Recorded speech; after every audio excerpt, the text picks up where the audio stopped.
They thought they had mastered the perfect crime, using a high-tech gadget and a well-oiled operation, with no broken windows and no alarms. They were gone. For nearly 4 years, Brown and Clark had run one of the most sophisticated car theft rings in London.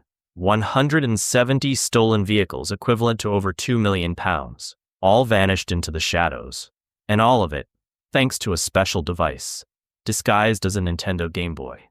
But instead of playing Mario, that tool had played a different kind of game. With a few precise button presses, it bypassed security systems, unlocked doors, and started engines in seconds.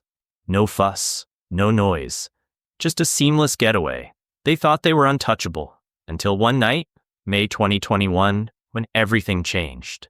In the peaceful streets of Chigwell, a quiet suburb, a mother pulled into her driveway, her 3-year-old strapped in the back seat.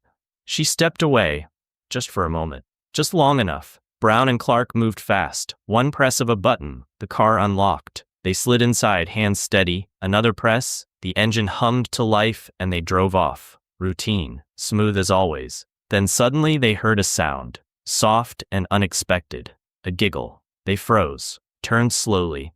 A pair of wide, innocent eyes stared back at them from the car seat. The weight of their mistake had crashed down. This wasn't just a stolen car anymore. It was a kidnapping. And in that instant, they knew. They were finished. Panic took over. They had seconds to decide. With a sharp turn, they took a sudden stop. They burst the doors open and vanished into the night. The car, abandoned. The child, safe. But the damage had been done. The mother had returned to find the nightmare unfolding before her. Her car was gone. Her child was missing. The street that had once been quiet, now filled with the piercing sound of her desperate screams. Within minutes, police arrived. The city had erupted. Thieves steal car with toddler inside. Nationwide hunt underway. Authorities sprung into action. CCTV footage was analyzed and the license plates tracked. The hunt was relentless. And then, a breakthrough.